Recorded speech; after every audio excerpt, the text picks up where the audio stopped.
Hey music fans, as a roadie I had this great opportunity to tour with all these bands. I wrote a book about my experiences on the road and it was the #1 new release on Amazon and Bios and it's now sold millions of copies on Kindle. I'm Joel Roadie and this is my podcast, Party Like a Rock Star.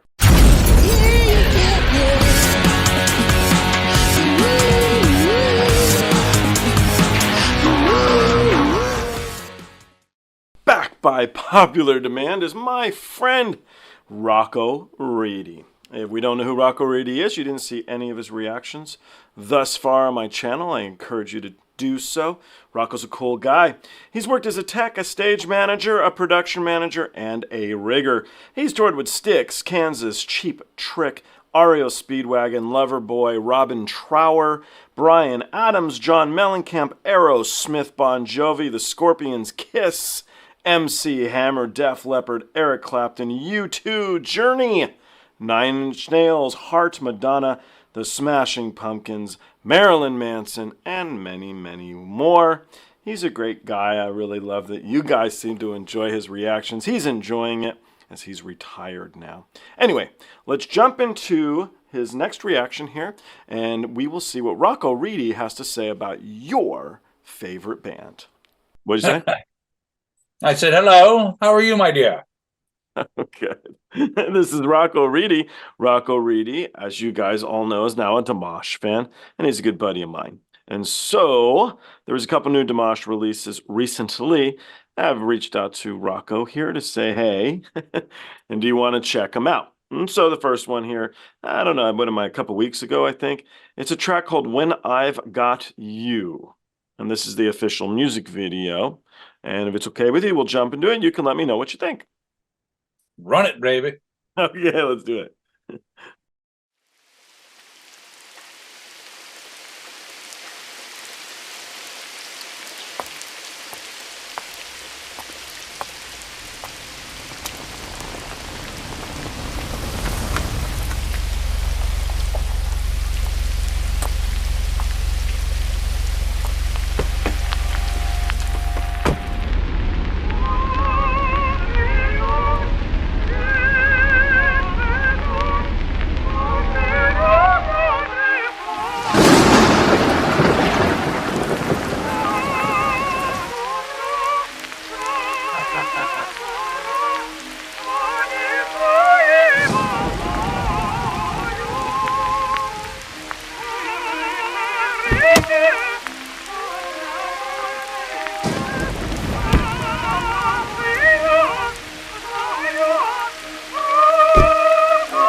The river,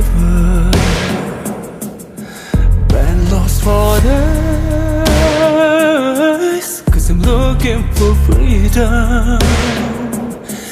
There's nothing but chains around me, but I won't be broken, 'cause I'm gonna fight this time, fight every moment. Not gonna lie, it hurts the same, 'cause I am feeling alone on this side. Not gonna lie, I come back to life when I've got you. You are my gateway to heaven. I haven't known in my life, my love. Oh, my baby.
Very, very interesting. I want to look at the credits here because this is quite a departure from his other stuff. Yeah, I kind of had a feeling there was more than just him on this, but the guitar player was tremendous in there. All right, and then we get into the Gaffer and all the rest of it. But yeah, I really, really like that song. Right. And I'll tell you, it's... Hold on, because I gotta shut it off. All right, that'll stop it. Okay. The first thing that I noticed about this, and I'm sure you did as well, is he doesn't go into the... Excuse me. The dog loves it. The dog loves fucking Dimash. Okay. She's a very harsh critic. But anyway, it's the first thing I noticed about it was it's a departure from his normal pyrotechnics and stunt flying, you know. But did you notice this stuff like Olympico? The yeah. It It must be something that he liked, and I liked it the first time I saw it when they had the flash. You're the one who mentioned it. Yeah. But yeah, that's another thing I noticed. I was like, okay, you need to depart from that. But that's what I kind of like this. Here's the way I think of Dimash, and thank you so much for turning me on to him because I'm really deeply into him now. Sure. And there's not a lot of stuff that I don't listen to anybody. I don't buy anything. I don't pay for anybody's records or anything like that. And I don't listen to the radio regularly. But I'm so intrigued by this because he's another one of these singers that are the artists that I've enjoyed working for through the years that I call note singers. Note. All right. Not of this earth. Oh, I didn't think you were going there. You got me. Okay, cool. Yeah. And the reason I say that he reminds me of like Freddie Mercury, Steven Tyler, David Bowie, Michael Jackson. And I mean, you can see that in his performances, because right now, how old is this guy? He's less than 30, right? He's 29, I believe. Yeah. I got shoelaces older than that. He's a young guy. And I'm sure that, he's obviously one of the most talented singers ever. But how do you wake up, look in the mirror and say, okay, I'm the greatest singer on the planet, or how do you recognize that? And, so I'm sure that he has self-doubt going on that, and he's testing the waters as far as, where he's going with his music and what he can get. Because he could fart in a microphone and people are going to love it, but I'm just saying that, it's not like he needs to sell himself. His talent will show through unless somebody just happens to roll across his video, had never heard of him before, sees the first few notes of it and goes, holy smokes, what is with this guy? Sure. But on this song, to me, it was more like a Madonna, Steven Tyler kind of, punchy ballad type of thing. I'm Meatloaf. I thought it was. Okay, yeah.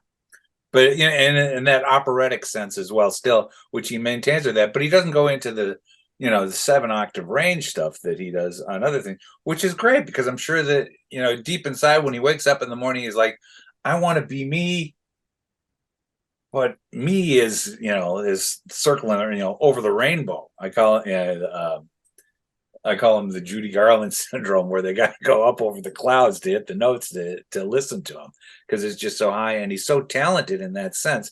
But by the same token, you got to put out stuff that people will buy. Absolutely. And I can see this video. You can see he spent some money on this. Absolutely, and it's shot really well. So the director of photography, the DP here, must have been a really good guy. Yeah. So, but anymore, you don't make money off of your videos. The video just helps push the ultimate thing, which is live. That you don't make money off your record. You don't make money off the MTV videos or anything like that. So all this is it just presents him in a sense of, and I'd be curious to see, I've been checking out some of his stuff and watching some of his live material. I'd be curious to see what he would do with this song live. Because, obviously you're not going to go through the theater. You never do when you do stuff like that. But this song has got so much emotion behind it and punch to it that, and it's just sexy. It's, from the very first chord that comes out, it's just dead sexy song, So see, I was the polar opposite. I didn't want to dissuade you or change your opinion. Not that you care. You would still say what you want. I know. I am, yeah.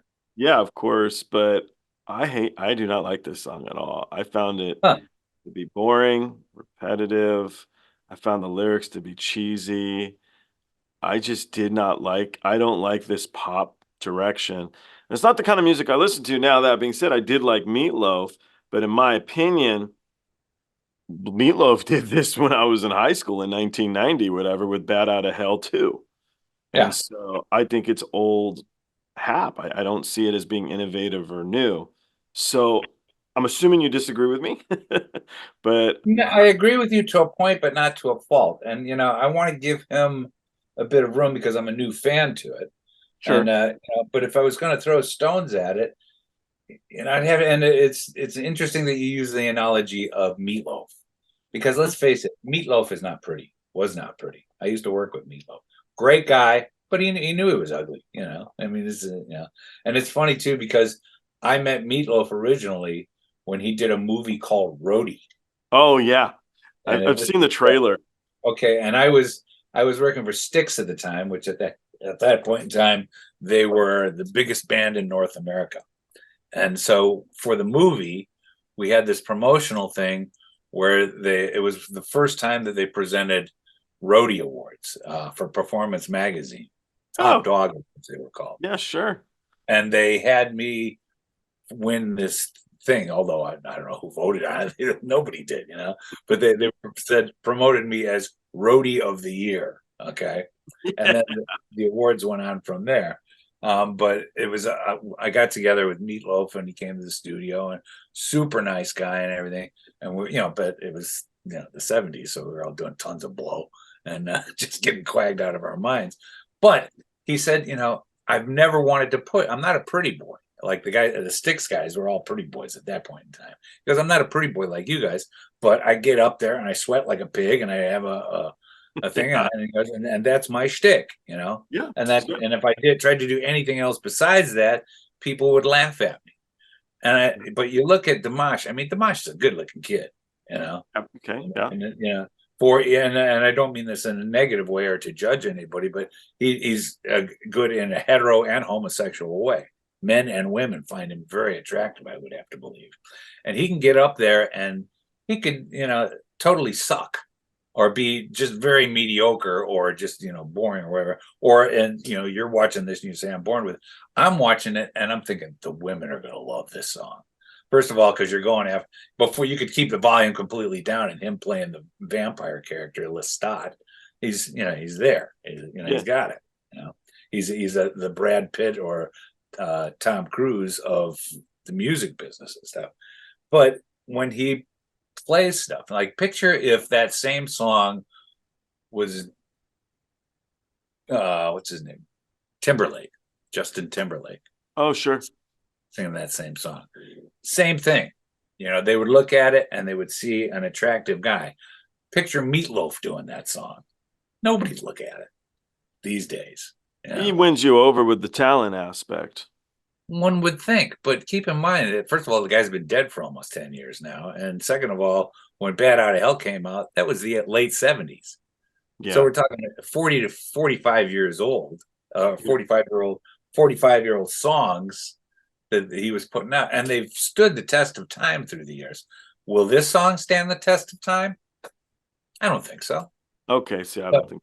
But I think it's an interesting stepping stone for him, of trying different things and not relying on just the pyrotechnics. Because that first thing he showed me where he was playing in front of a Russian audience, it looked like some kind of talent show thing going on. But Yeah. he struck the pose and he struck another pose, but that was all he could do, Yeah, he's a kid. Yeah. But he was singing incredibly. Yeah. And so what is it that I love about Dimash? Is it his songs? Is it the construction of his songs? Is it his composing? No, it's his voice. It's his bloody voice. Yeah. And so ultimately, that's what I'd have to be the fan for.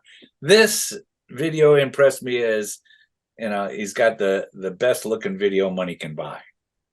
There's money here for sure. And, so it's like, is that what he wants to be? I don't think he needs that.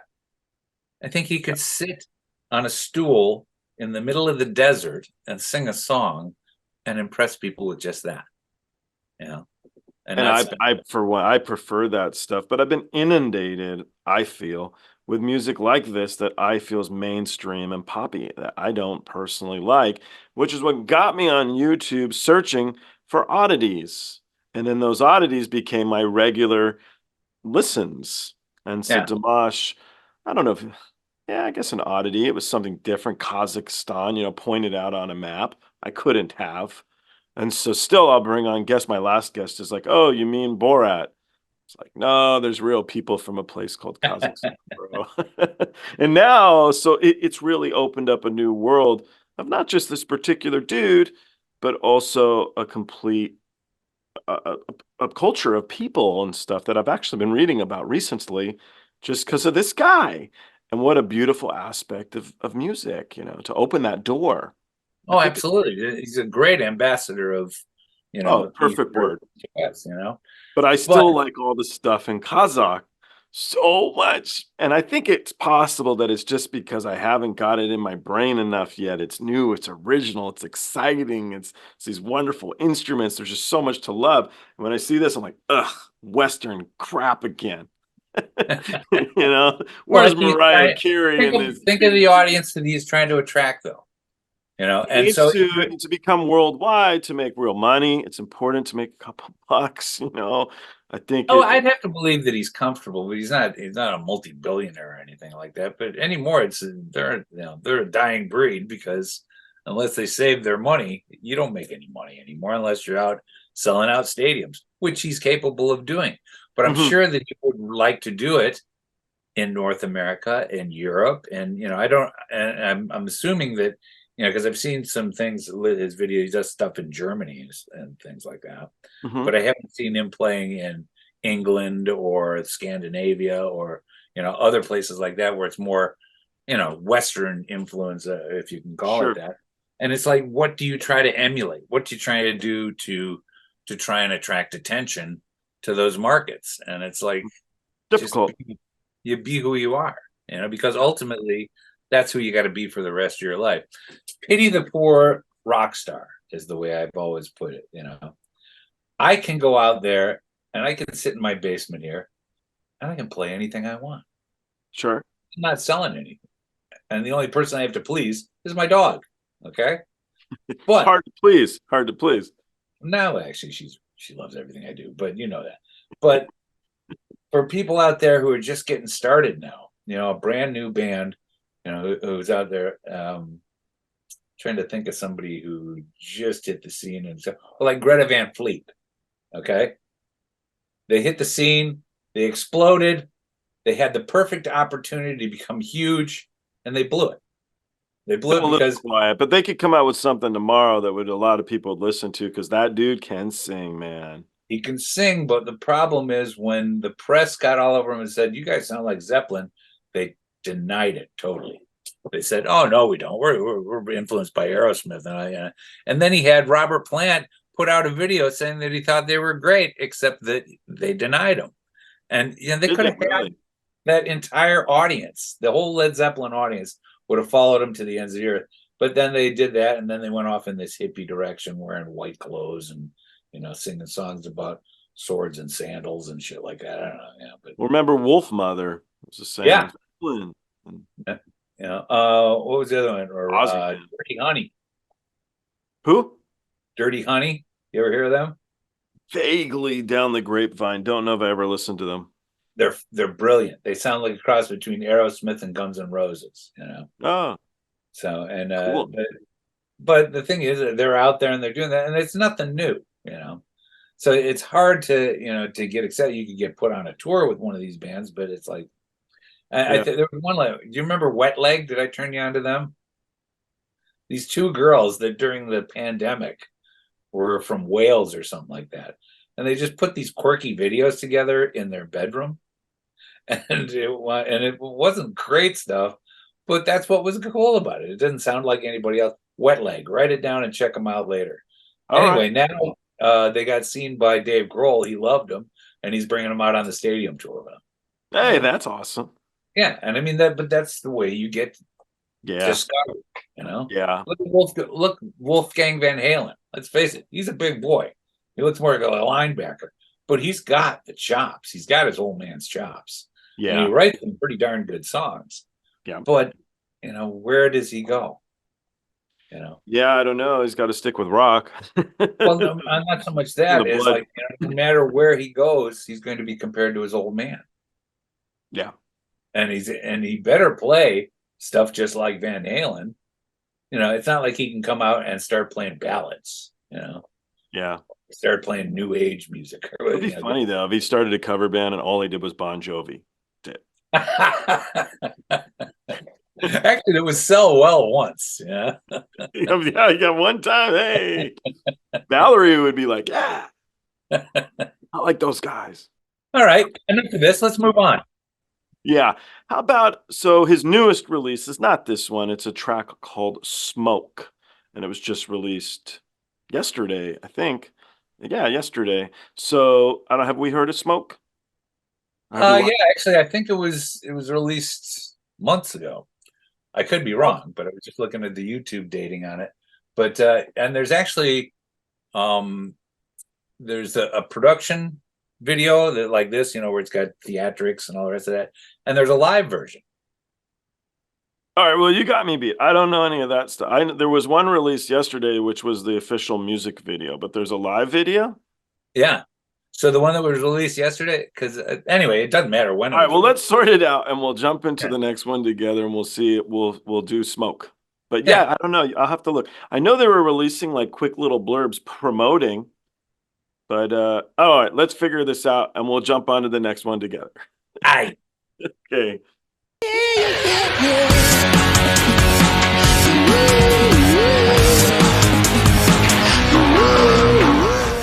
Hey, the podcast is over. What are you still doing here? Well, while you're here, like and subscribe. Thanks.